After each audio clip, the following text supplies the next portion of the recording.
आज की कहानी इंदौर शहर की रहने वाली सीमा के पड़ोस में रहने वाली लक्ष्मी आंटी की है। सीमा। हाय दोस्तों, मैं सीमा।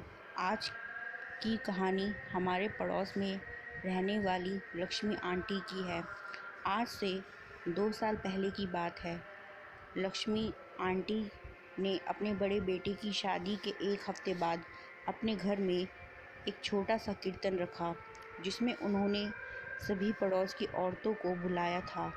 मैं भी उस दिन अपनी मम्मी के साथ लक्ष्मी आंटी के घर कीर्तन में पहुंच गई।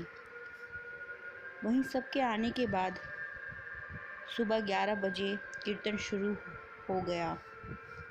अभी कीर्तन शुरू हुए 10 मिनट भी नहीं हुए थे कि लक्ष्मी आंटी की बहू पागलों की तरह चीखती चिल्लाती हुई अपने कमरे से बाहर आई और वहां मौजूद सभी औरतों पर चिल्लाने लगी और कहने लगी, बहू, ये क्या शोर मचा के रखा है? चुप हो जाओ, नहीं तो ठीक नहीं होगा। लक्ष्मी आंटी की बहू की आवाज़ किसी आदमी की तरह हो गई थी। पड़ोस की सभी औरतें लक्ष्मी आंटी की बहू को घूर कर देखने लगी। लक्ष्मी आंटी जब अपनी बहू को समझाने उसके पास गई तो उनकी बहू ने उनका गला पकड़ उन्हें हवा में उठा दिया। ये देख वहाँ मौजूद सभी औरतें बुरी तरीके से डर गई। लक्ष्मी आंटी की बहू की आंखें अचानक ही चमकने लगी और बाल अपने आप खुलकर हवा में लहराने लगे।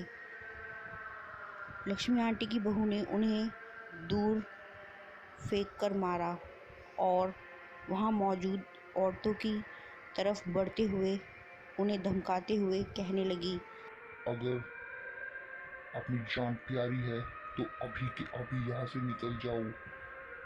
वहाँ मौजूद सभी औरतें वहाँ से फटाफट निकल गई। ये बात पूरी कॉलोनी में आग की तरह फैल गई। वहीं अगले दिन रात को 10 बजे मैं खाना खाकर जब टहल रही थी तो मैंने देखा कि लक्ष्मी आंटी की बहू भी छत पर टहल रही है। वो किसी से बात कर रही थी, लेकिन